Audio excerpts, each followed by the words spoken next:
we're talking about the editor experience here. So this is something that is really important, super important to the future of Jamstack.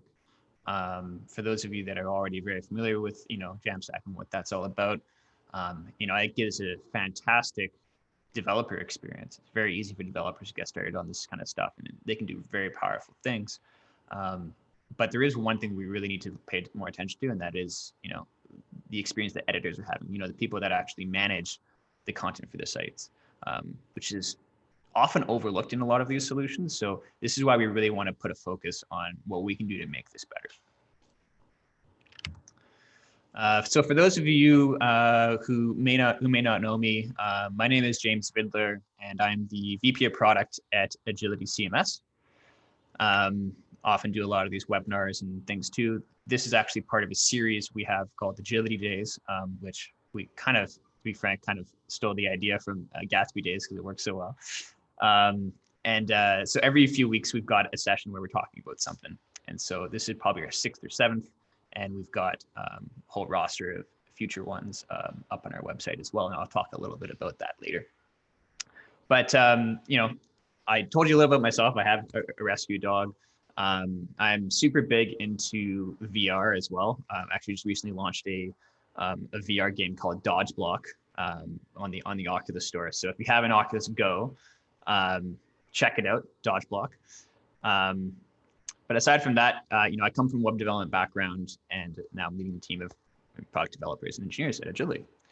And today, I'm very pleased to welcome our special guest, Josh Como, who's a staff software engineer at Gatsby. Josh, we actually met at the Gatsby Days conference actually back in February. Is it February or January? I don't remember now. Oh, Josh, you're still muted.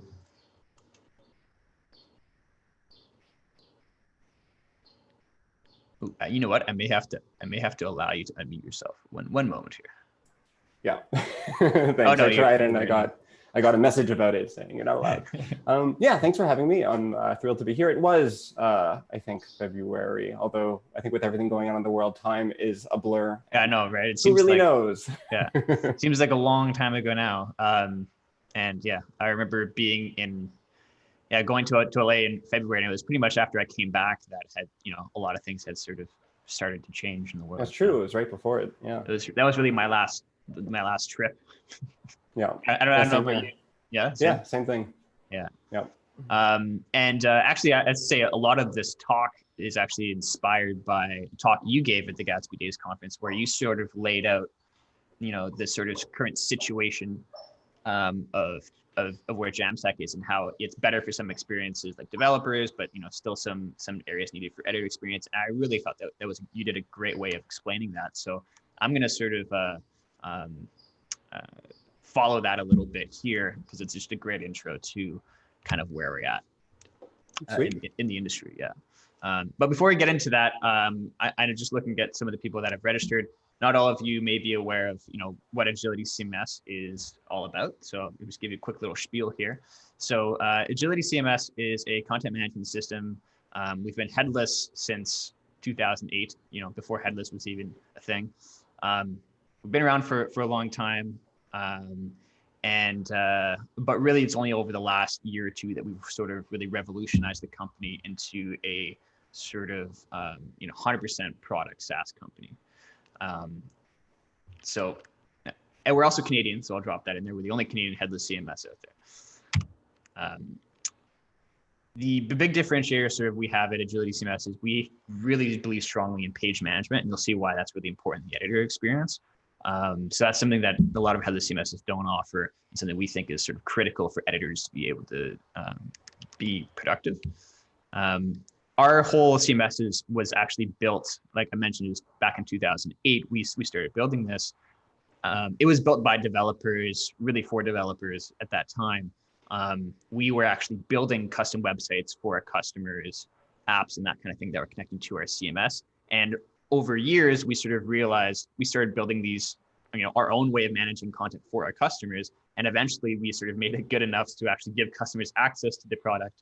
And it's just continued to evolve from there. But since day one, the editor experience has always really been important, because if it's not great for editors, why even use a CMS really at that point?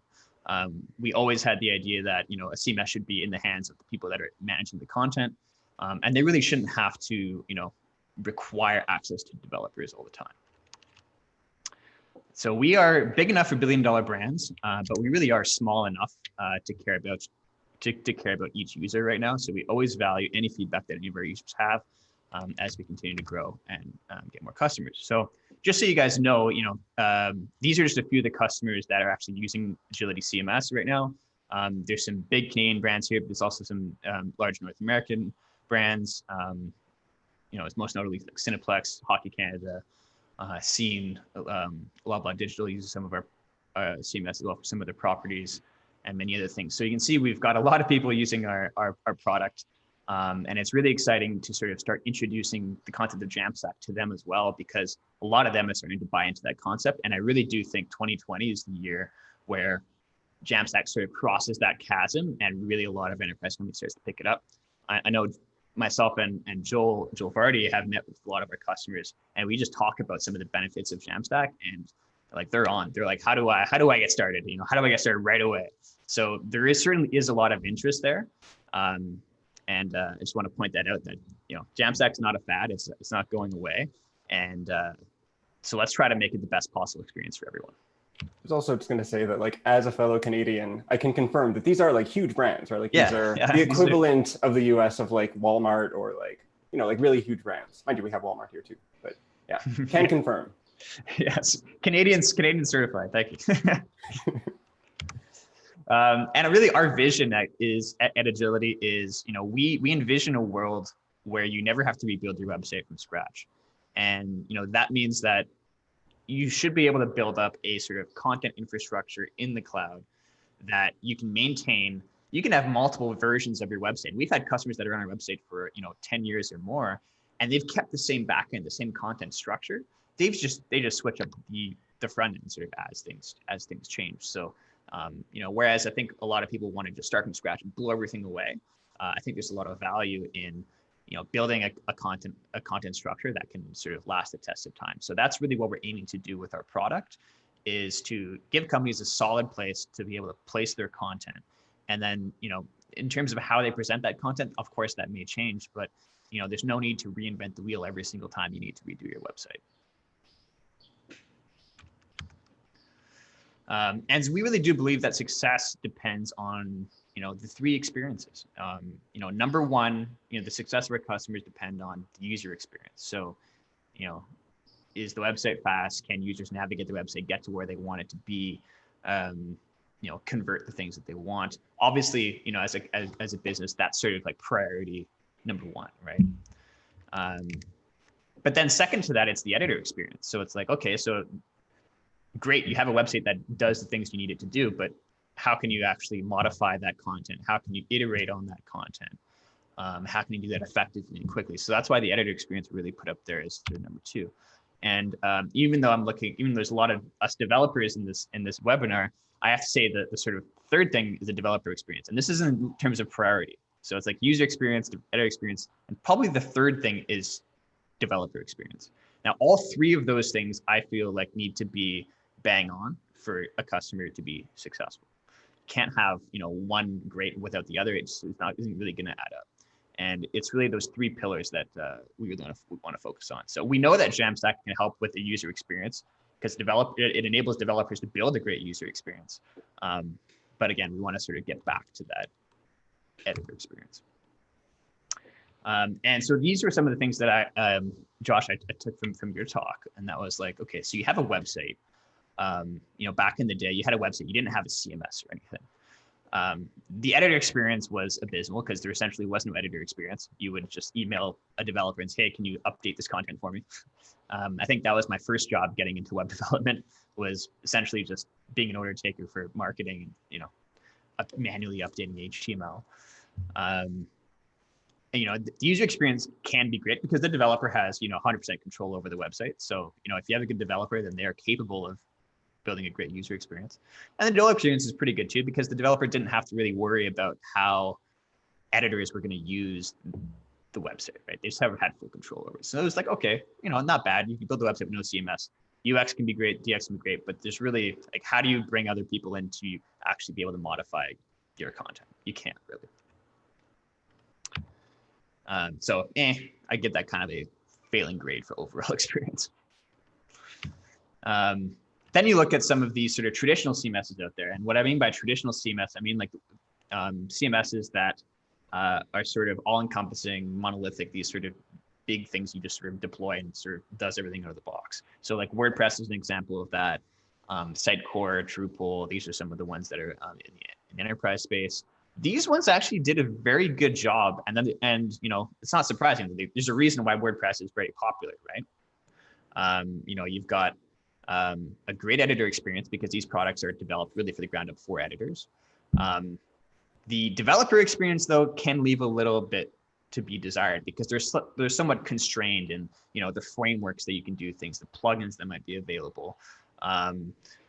So the developer experience is not as great because you can't really do everything you want to do. It's kind of like meh. Whereas then because of that, the user experience can also suffer because the developer can't do what they want to do. Then sometimes the user experience isn't all that great either. So pretty good, but not great. Now we're looking at like the current state of Jamstack. We've got a headless CMS and Jamstack. So it's like, okay, great. So we're talking Agility CMS, we're talking Contentful, Prismic. Those are just some of the ones out there. Sanity, a lot of those. And so and then there's the frameworks that help support those like Gatsby and Next.js. And with these, we're looking at like, fantastic developer experiences, great, which enables great UX on the actual website. But again, the editor experience this time is kind of, they're not that happy about it sometimes. And we're getting some of this direct feedback from some of the editors that are starting to use this. So, overall, we're kind of disappointed. And we say, okay, let's try to make this better. So let's dive into it. Like, what's wrong with the editor experience in Jamstack? Why aren't they necessarily buying into it as much as everyone else is? And we did some research here and we talked to some users and we sort of picked out 5 things that editors really care about and developers really need to take notice. And what I'm trying to achieve in this talk is really show how you can actually address all these things by using a headless CMS like Agility and integrating with something like Gatsby and especially Gatsby Cloud, which Josh will talk a little bit more about when we get there. But number one, the idea of a Jamstack site is you're going to be building every time if you need to change content, you need to redeploy the entire site, right? Now, how does a editor, go about, changing content and previewing that before they publish? I'm seeing a lot of tutorials out there, like Jamstack tutorials, that really just sort of miss that point altogether. They just sort of say, oh, whenever they want to deploy something, they just click a button and it deploys. But that's really not how an editor does things, right? Yes, it would be great to be like, okay, the editor doesn't need to preview anything. They just need to type in the content in the CMS, hit publish, and just trust everything's going to work okay. That's not really how editors like to work. They like to make a change and then see it on the website, see how it's actually going to look, and then they might go back and make revisions. So if you need to wait like 5-10 minutes for a deployment to go through every time, that's not a great experience for the editor. They're going to get frustrated. They're going to get hampered down in all their content updates.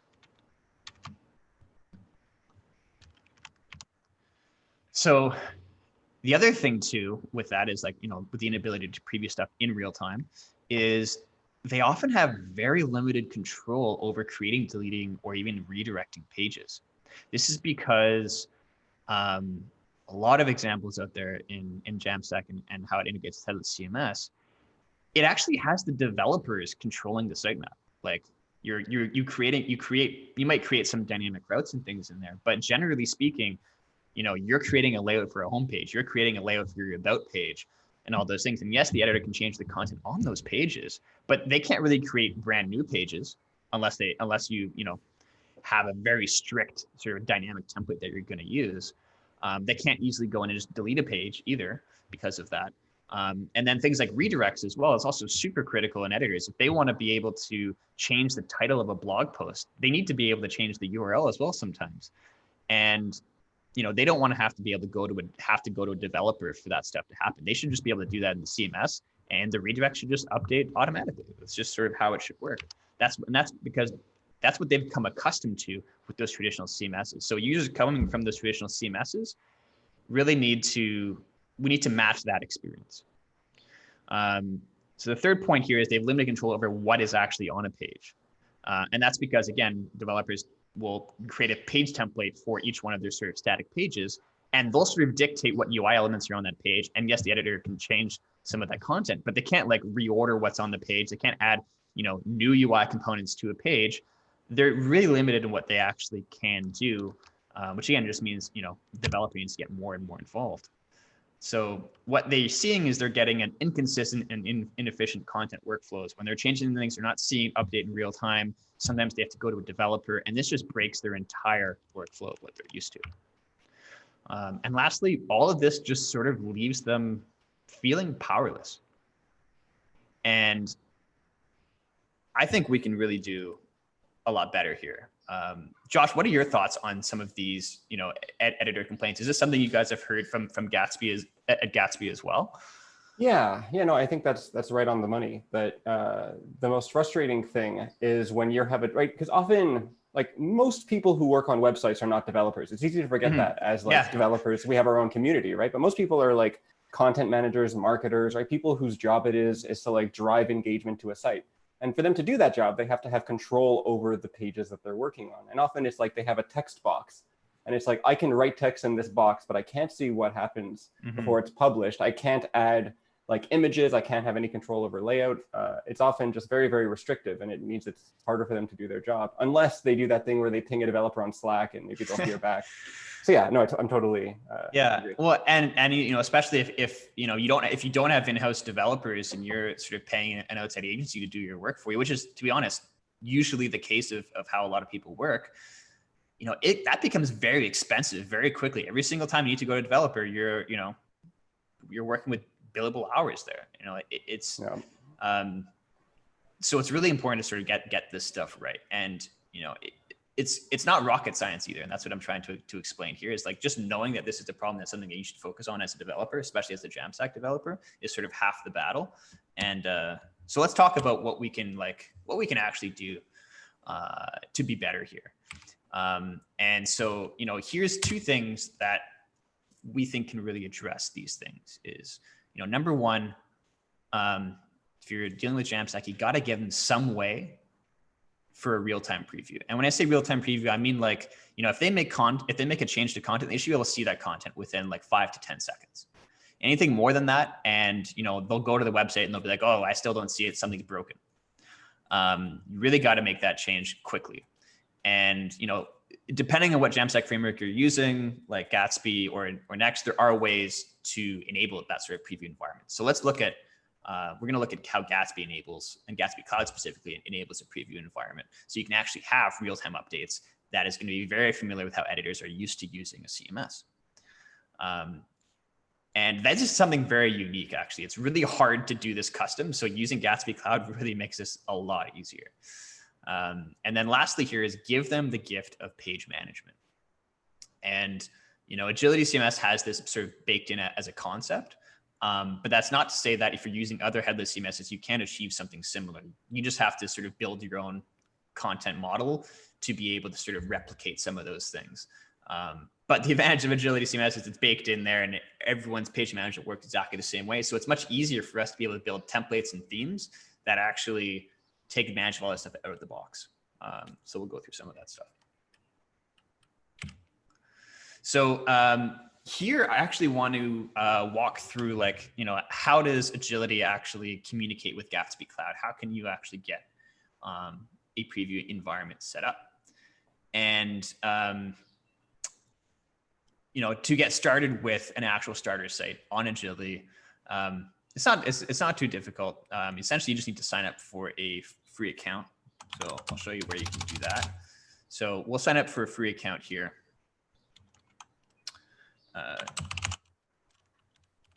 Actually, if you just go to our website here.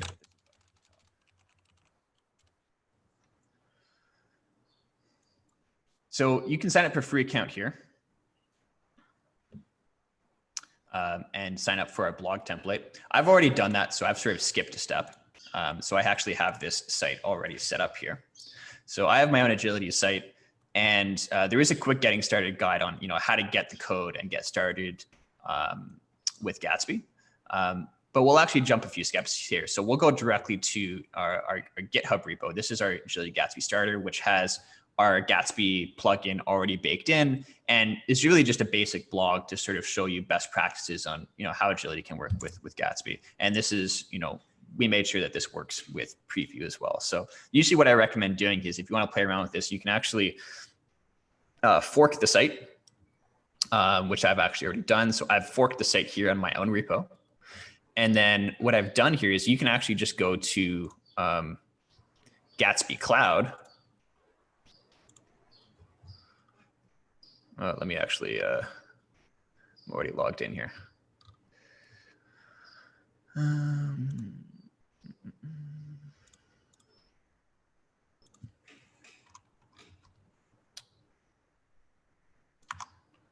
Thought I already had a site in here.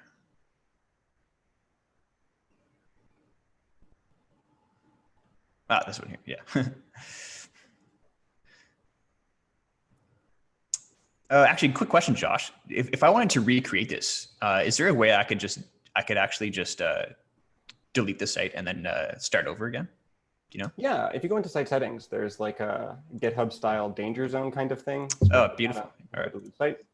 So I already had this set up, but it'd be good for us to actually just go through and show you guys really how easy this is. And maybe Josh, you can explain some of the UI elements we have here. So let's just delete my site. And I'm just going to create this from scratch again. So what I'm going to do is, when you actually go to, let me just sign out here. When you actually go to the Gatsby Cloud site, on the homepage, get started for free. You can sign up with GitHub or log in. I'm already logged in, so I'm here. And then I can go to create a new site. So at this point, I already have an Agility CMS instance, and I've already got my own version of the source code in my own repository. So great, good stuff. There are two options here. So I would probably hit this one. I already have a Gatsby site, right? Because I already have a site that's already set up. Would that be right, Josh? Yeah, I mean, the reason we have the first option is for people who just want to get like a quick feel for Gatsby Cloud. So we offer like 5 or 6 different starters, right? That kind of come with different configurations. But yeah, in this case, I think it makes sense to connect. We already have that site on GitHub. Yeah, so in this case, I already have mine, and because it's already connected to my GitHub, I can actually select my own organization here, and I can actually select that GitHub repo that I've created here, which.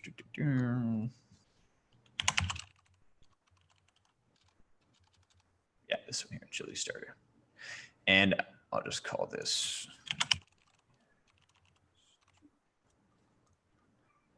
Hit next.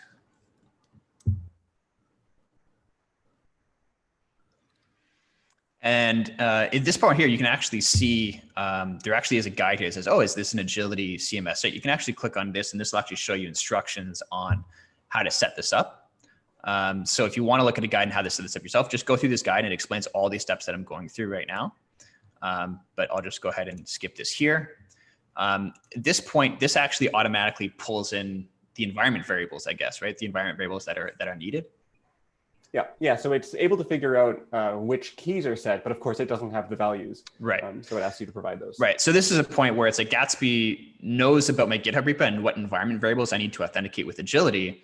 Now I just need to actually type them in. So there's 2 things we got to set up here. It's like, one, okay, is this my preview environment here? We'll just set that to true. If I can spell true. And yeah, one mistake that I often make is you have 2 sets, right? So if you look a little bit further down, there's builds environment variables. So the difference is that preview is like your editor experience, right? Your ability to live preview. And we offer the ability to set different variables for both. So is preview is a perfect example of, the build, how it works changes depending on which one you're working with. And so what we'll do here is we just need to set our API key and GUID, which is our site identifier. So I'm going to go back into Agility here, and actually just right here at the top, there's this button that says API keys. So I'm just going to go ahead, copy our GUID, go back in here, put in my GUID, in there too. This one's going to also this build environment, this is gonna be like my production site. So this is only gonna show published content. So I'm gonna copy my preview key. And I'm gonna go back here, grab my live key as well. Pop that in here. So there we go. Save that, and create site. So at this point here, this is gonna go through and do a build of my site, which is great. This is gonna give me like a preview environment. It's also gonna give me a production environment, or at least a build environment. I can then connect this with a hosting environment like Vercel or Netlify. We personally like Vercel lately. They've been doing a lot of really great stuff. And so that when something is actually, when a build is successful in Gatsby, it can be deployed out to those. And again, these are all things you can do with a couple of clicks of a button, and we'll actually go through that. But while this is sort of building, the other thing we need to look at here is like how can the CMS notify Gatsby Cloud when to refresh a preview environment or when to rebuild our site. So Josh, how do we do that? What do we need to tell Gatsby Cloud? How to do those things? Yeah, so we definitely need to add a webhook. To be honest, I'm not entirely sure, but I imagine you would just pass this preview webhook into Agility CMS, and it would then, whenever a change is made in the Agility control panel, it'll push that to Gatsby Cloud, triggering either a preview or a build, depending on which one you grab. Yeah, that's actually, I think that's exactly right. So I'll just go here and copy these this preview webhook, and if I go into Agility here and set up my webhooks, I actually had a couple in here already that I'm just going to go ahead and just deactivate. Don't need those anymore.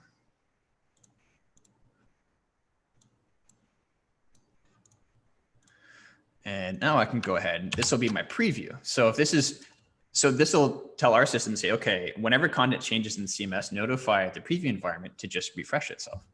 And so I'm going to change this to only receive content save events as opposed to publish events. So every time something is saved, Gatsby Cloud knows about it.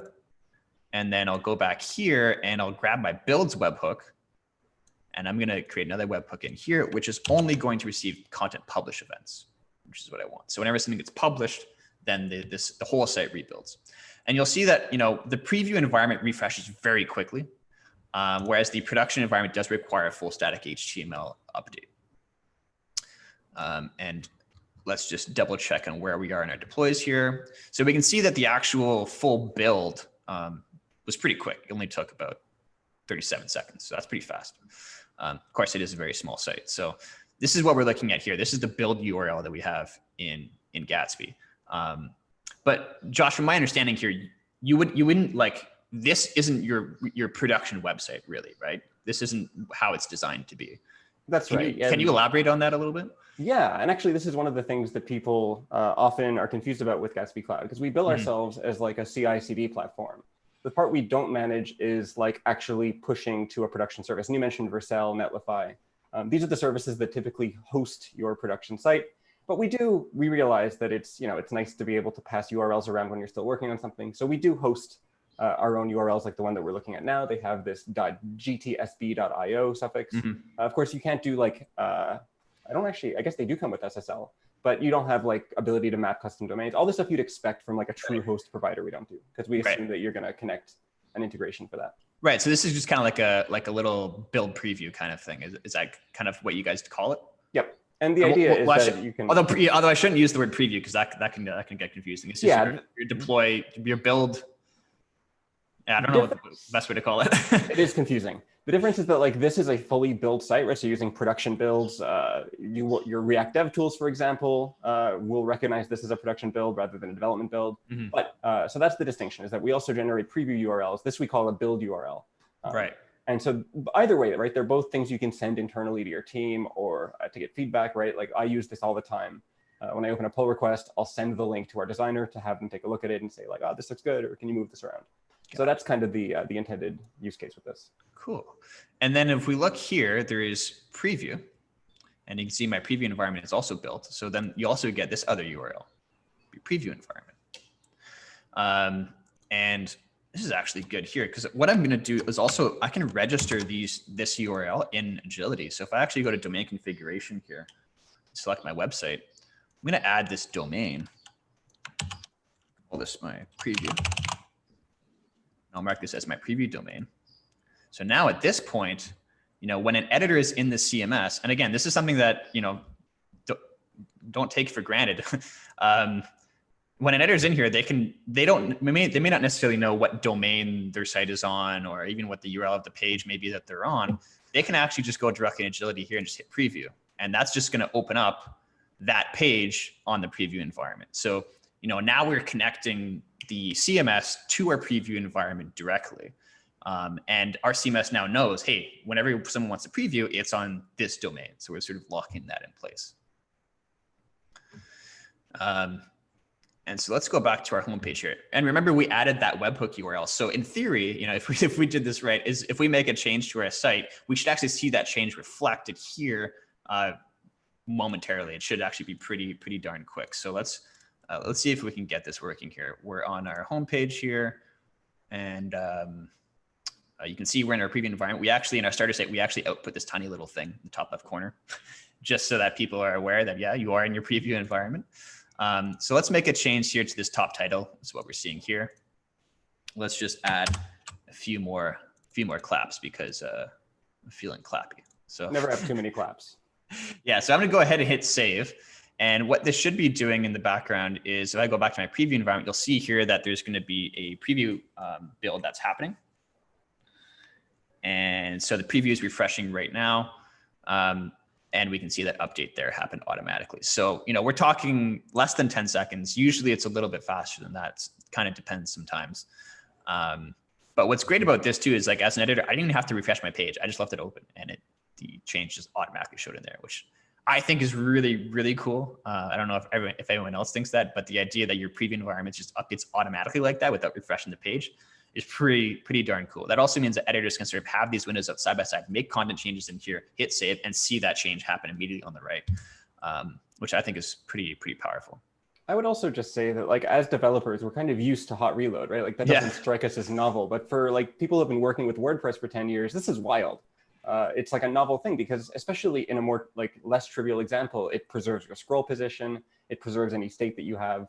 It's just a development environment experience for content creators, which is pretty cool. Yeah. And then, if we're looking at our published site here, so let's go back to our build site. So this is our live site right now, right? Essentially, kind of. You'll see here, this doesn't even have the claps. It's because I never published it. So if I want let's say I'm an editor and I'm like, okay, this is great. Now I want to publish this. I should just be able to go into CMS, hit publish. And at this point, this will take a little bit more time. Like, this will probably take like 30 seconds because it needs to rebuild the whole site. And if your site is larger, it's going to take a little bit more than that too. But the idea is, at this point, the editor should be comfortable enough with their preview that they're like, okay, well, I'm sure that if I publish this, everything's going to look groovy. The other thing you could do too, I suppose, and I haven't tested around with this, but you could also potentially have your preview environment have, like, it would be almost nice to have like another preview environment that is connected to your live API. So you could actually have your, like, real-time live and then real-time preview, and then you have your prod. But sometimes, maybe that gets getting a little more complicated. So now that I've updated that, if I go back in here, wow, that was quick. 1 second. I don't believe it.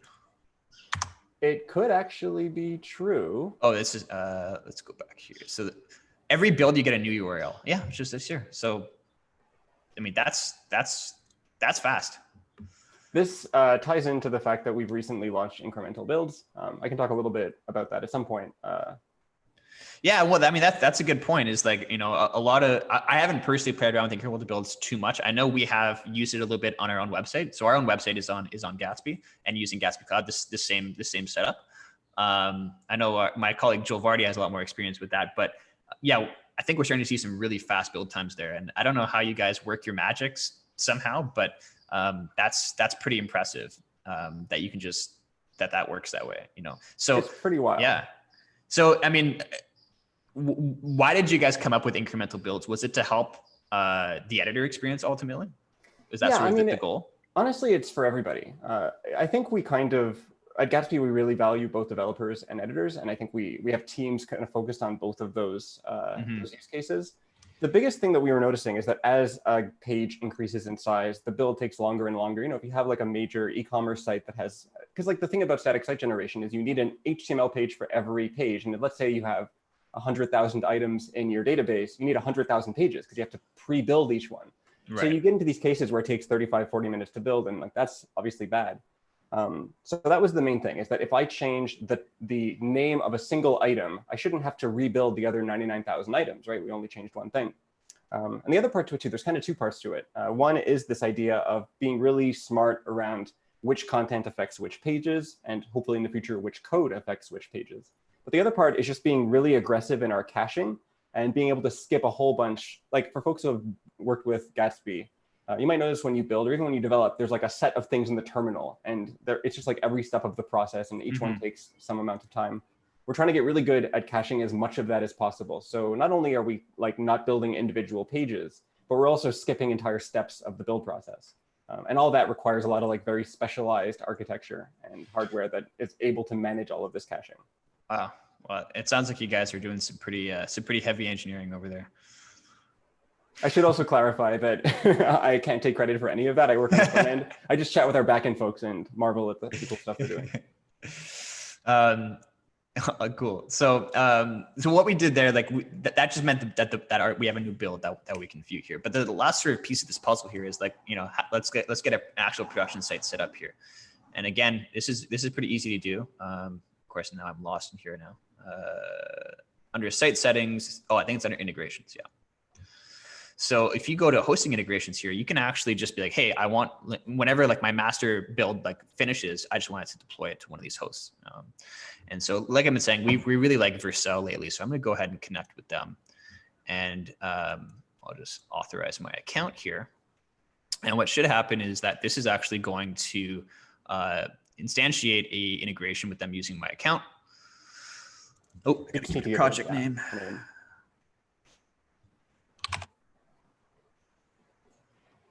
And going to create that thing. So what's probably going to happen here is it's going to kick off another build. And once this is done, this will actually automatically deploy to Vercel. And with Vercel, that's going to give me you know, an SSL certificate for the name. I can also do custom domain names. They're doing a lot of great stuff over there.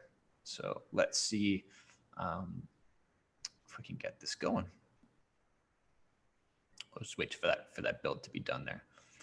Yeah, I think usually, sorry, just to interject, usually when you add a hosting integrator, okay, there it goes. I was bracing for it to take a little bit longer because, you know, it has to do maybe some first time setup. But that deployed in 2 seconds. That's good. I know that on our own website, we started using Netlify. So we're still using the Netlify integration through here. And sometimes that takes like 2 minutes for some reason. And I'm not entirely sure why. I think it's something that Netlify is doing on its end.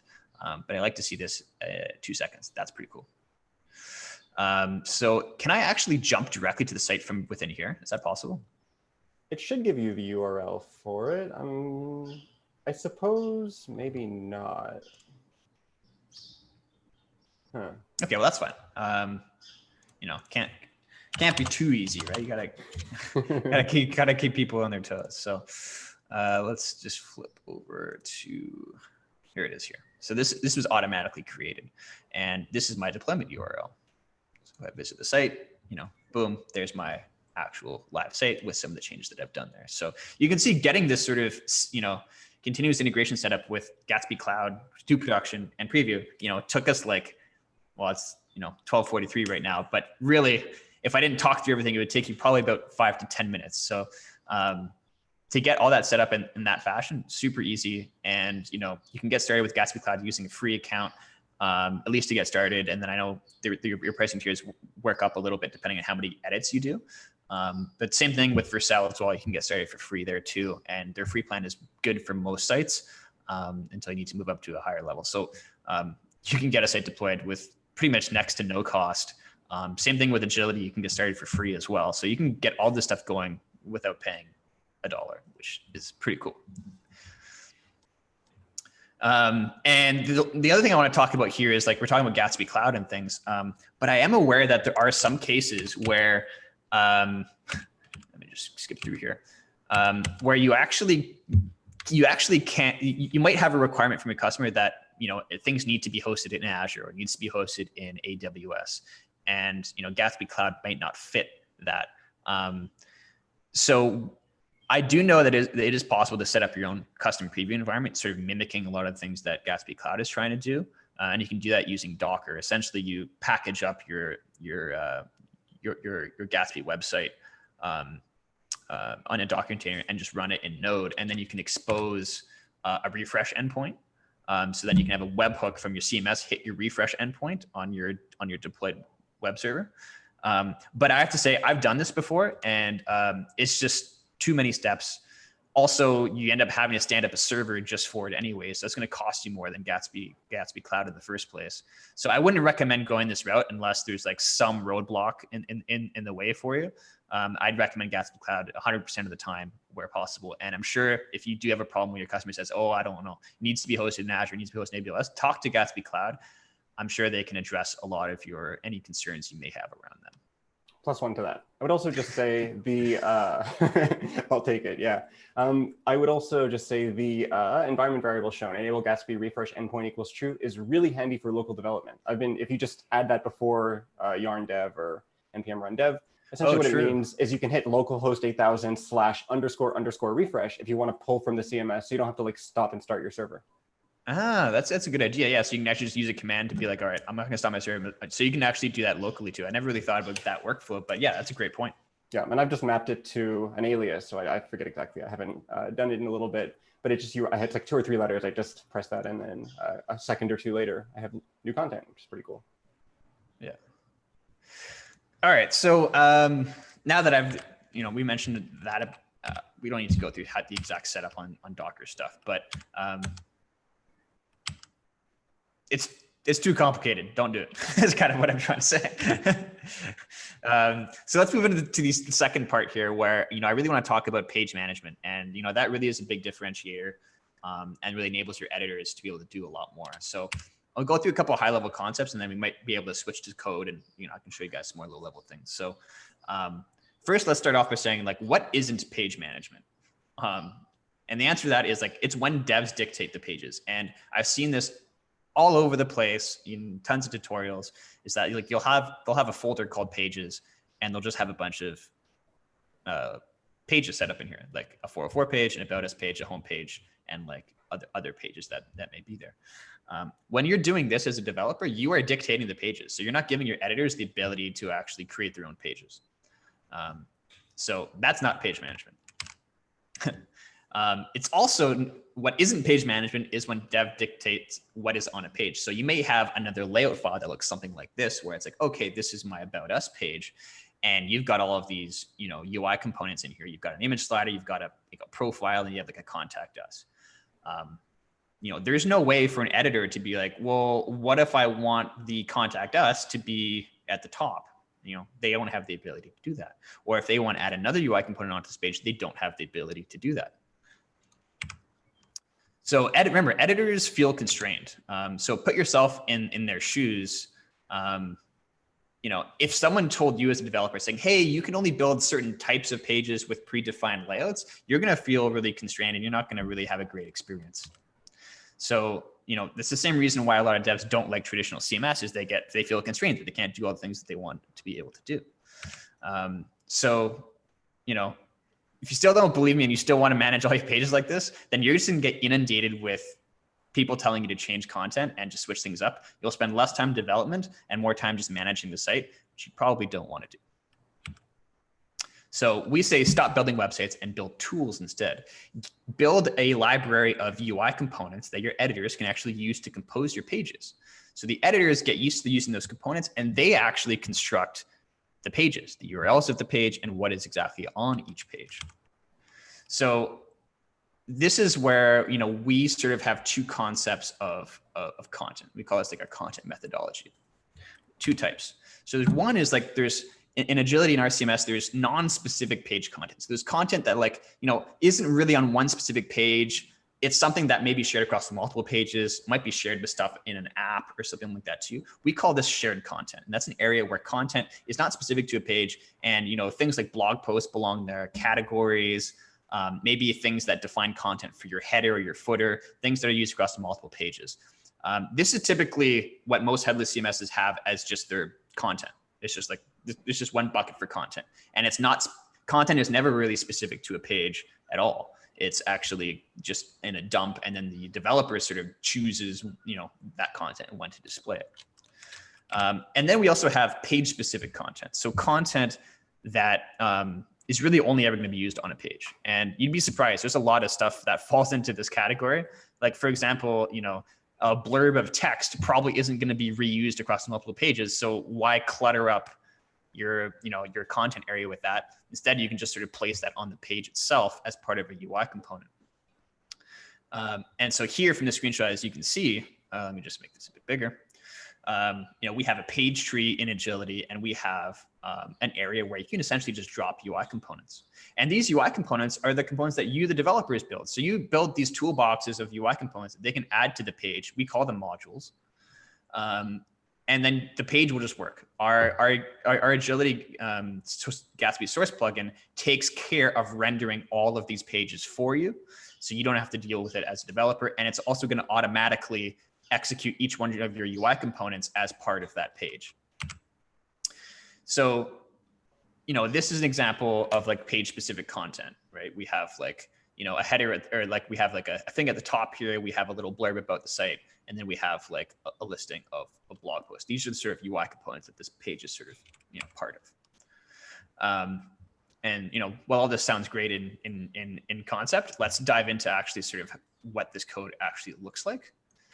Because I'm actually really, really excited to show you, Josh, because I know your talk back in January was really about like, what if there was this idea of being able to do this? And I was like, oh my God, that's us. We have that feature. So let me just grab this code.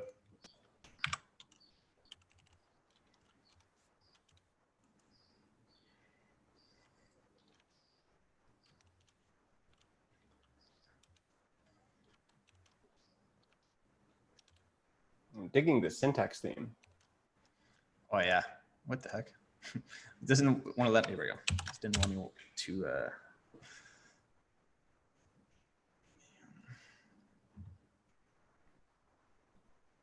yeah, this is shades of purple. I think that's the name. It also kind of matches our theme colors, so you can call it the Agility CMS theme. Nice. So this is what the actual code looks like for our starter. And, I'm talking about the concept of page management and that kind of thing here. So let's sort of put these side by side here a little bit. And let's look at, this page, our home page here. If you need refreshing what that looks like on the front end, this is what this is. We've got sort of, a module up here, a module down here, and then we have a module here that just shows a listing of blog posts. And of course, as a developer here, I can, I can mess around with these if I want, or sorry, as an editor, I can, be like, okay, I want to change the order of these modules. And of course, that's going to go ahead and refresh my preview environment and flip the order of those that are actually on there. And I can just hit preview to open up that preview environment, and might take a moment, but that should switch up where, there we go. Now I have switched the order of those that are on there.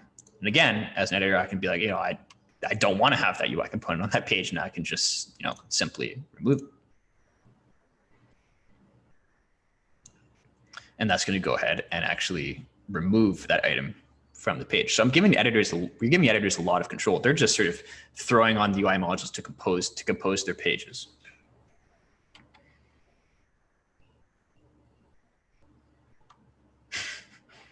There it is. There it goes.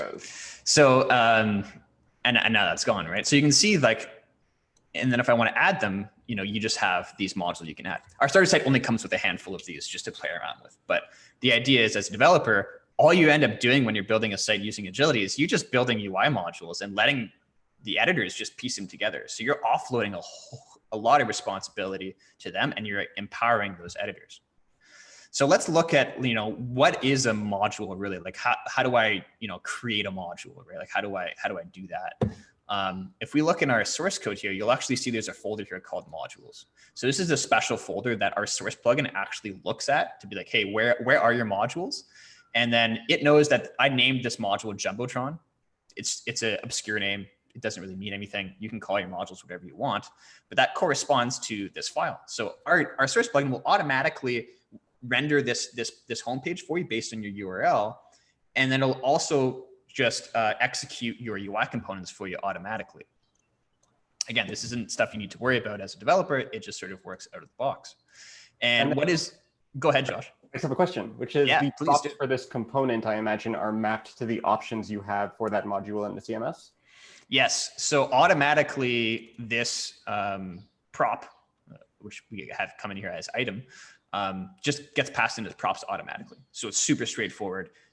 You don't even have to use GraphQL here, which is pretty cool. So you can still use GraphQL if you'd like, absolutely. But if you just want to simply get a basic React component in here to just output some props as you see in here, this is a very easy way to do it. And you can have a little bit of logic in here where if it has a background image, you can set a background image. In this particular case, we don't have that field, so it's not showing. And then if we go back to other ones here, we have other ones that are maybe a little bit more complicated. So if we go to our post listing module, which we actually have here in Agility, you'll notice here that this post listing module just has a title of posts, and that's just like the title you want to display on the front end. And then we have a link content field, which is essentially linking this module to our list of blog posts, which actually live in shared content. So that's the same list there that I was looking at. We just have a bit of a shortcut here for editors. So when editors typically, as we've seen from user experiences, they will go to edit content. They'll go to a page, find the page in the page tree, find the module in the page tree, the thing that they want to change, and then click through to there. So if they want to say, hey, I want to modify, the title of this blog post, they're actually more likely to go through the page that they see it on, as opposed to, this bucket of shared content, which can get quite large depending on how set your is.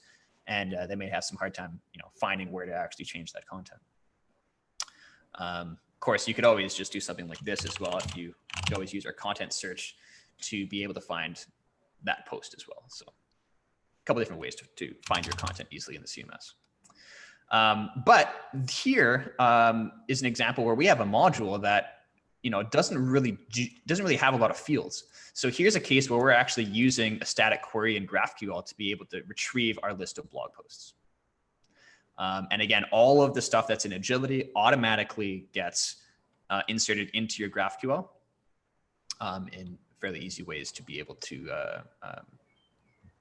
go through and take a look at it. So in this case here, we're filtering all Agility posts. We're making sure we're getting the right list.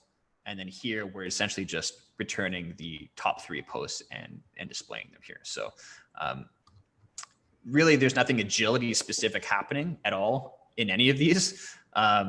You're just working with the data you actually have. And in this example too, we're also using Gatsby image so that those images, appear fast and fluid. No pun intended. That's really cool. Yeah. And the most basic one is like a rich text area, which literally just outputs HTML. And then we also have a concept where you can actually define different page templates as well. So you can have these UI components that do different things and they can stack on top of each other. But you may have like more complex layouts where you actually might have like a 2-column template, for example. This is an example of a 1-column template. Because when you create a page in Agility, one of the first things you actually do, I just create a page here, is you select what page template you want to use. In our starter, we only have 1 page template, just 1 column, but you could have like a 2-column, 3-column, 4-column, doesn't really matter. A page template just defines the zones where editors can add modules. So you may actually have a page that maybe has content coming from some other system entirely. Maybe it's not coming from Agility at all. And so they can't modify that content, but you could still give them an area on the page to be able to add modules that do read from Agility. So, in this example, let's say I have a 1-column template. I'll just call this my About Us page. Go ahead and save that. And, now I can add modules to that zone. But if I had a 2-column template, I'd actually have another content zone here or another content zone here that you could then add those. And then you actually can control as a developer how those get outputted. So in your 1-column template here, I just have to use this content zone React component, which will just automatically, it'll just know where to render your modules in place. So this here is the page template I'm using for all the pages right now. And it's going to render all of the modules for that zone that it's in. And because I only have one zone, this is the main content zone, and I'm outputting all the modules for that main content zone there. So you can really have a very granular control over where modules need to appear on the page. They don't need to be entirely made up of Agility modules. Yeah, what are your thoughts on this, Josh? Is this sort of in line with the sort of what you were sort of thinking in your talk back in February? Yeah, totally. I mean, I think that the really cool thing about it to me is it shifts what our job is as developers. Instead of being people who are building pages, we're building tooling and systems. And essentially, like, it reminds me of, I remember years ago when I first discovered React Storybook. It's a component library system. And I thought, oh, this is great because we can share it with design, and it makes it makes it easier for us to keep in sync with them. But ultimately, as cool as that was, it got out of sync with like how design was working because they had their own design system and their own files. Right. What's really cool about this is like you have this, like, it's all shared because the code actually, like, the two feed from each other. And so there's this perfectly in sync thing where we can just build a whole bunch of like little modules that then other people can use to compose them into pages. It also just like, it's cool because React developers, I think we recognize how cool it is to have this idea of like Lego blocks, right? Like we'll have this block and that block and that block. And then if I need to pull these blocks together, it's like opening that power up to our content editors. Yeah, what's great is that we already do this, right? Like this isn't a huge change to how you normally build a website anyways. It's just the only difference you're doing is you're actually allowing the editors to control what React components go on a page. That's pretty much all it is. Yeah, that's cool. I also actually had one question just around, because you mentioned having multiple content zones and you could use that as like if you had externally sourced modules. But I was imagining like if you had a blog post and you had a sidebar, maybe you want to put like an ad unit or and if all of those are coming from Agility, I imagine that's also like why you would want to do that. Is that like a decent example? Yeah, that's a great example. And so you could have like a sidebar where you have other modules there too. That's actually quite common for like blog areas, and some people use ads there and that kind of thing. And we also have a concept of shared module zones, or shared content zones, I should say, which actually allow you to sort of keep certain zones in sync across the multiple pages as well. So if you want to like manage a sidebar, but use that same sidebar for all of your pages, you could actually do that too, which is pretty cool. Or if you want to, maintain it on a page-by-page basis, you can also do that.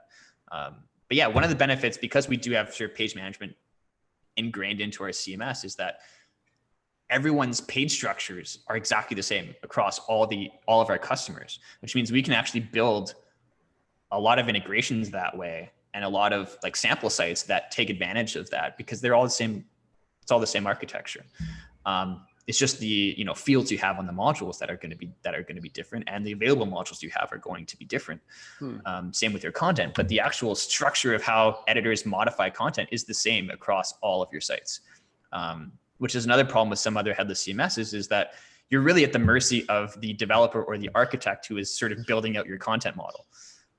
They're going to build it one way, and then if you get into a different website or a different instance from those other CMSs, it may look entirely different, and you may be a little lost in terms of how to go and do something simple as update a blog post or create a new blog post. So we do find that it really ingrains a sort of structure that is often needed, not only for the editors, but also the developers. It forces them to do things a certain way that is always going to help and promote a good developer experience. And then, of course, if you want to go ahead and modify, what actually is a blog post, you can always go ahead and do that as well. So like in this case here, we have, a blog post consists of a title, an image, and an HTML field. And of course, you can go ahead and, add more fields to this thing. And then when editors add content to those fields, that is going to flow through to your Gatsby site as a new property that automatically gets passed through as your props. And it also will get added into GraphQL as a field you can then query. Yeah, so that was kind of what I wanted to cover with page management, and really the power that gives you. And we do think, if you're using Gatsby, definitely use Gatsby Cloud. We saw how quickly it was to actually go ahead and set that up, get your editors that preview environment that they so desperately need, and build it with page management. And like I said, you can do that with other headless CMSs as well. You just have to sort of build your own sort of content model that sort of simulates some of the things that we do. But obviously it's a bit better to have that, to have that baked in. So I'm going to sort of fast forward here just towards the end, because just a couple of things I wanted to sort of drive home is that if you want to get started with Agility and the Gatsby starter, you can go ahead and clone our repo that's on GitHub. It does use the gatsby-source-agilitycms plugin. The starter also has some other things in there that sort of help you get started and to show best practices. But you could, in theory as well, just create your own Gatsby site and just hook in with the Gatsby Agility CMS source plugin and be off to the races and customize it on your own as well. But that source plugin does a few things. It automatically sources all your content into GraphQL. It generates all of your pages based off of your sitemap you have in Agility.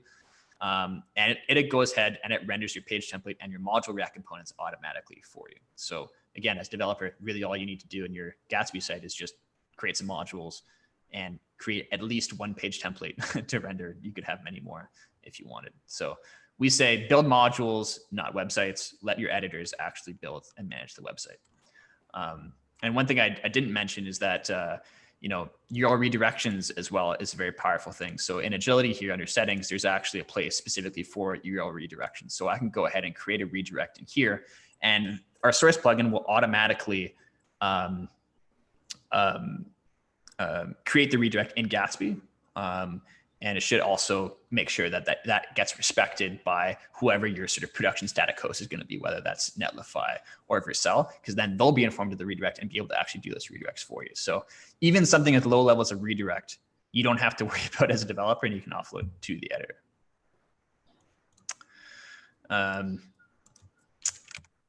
And yeah, so that kind of culminates the things that I really wanted to show everyone here, and really show you, Josh, because I was kind of, since we sort of spoke in February, I've been thinking like, I really got to show them our stuff.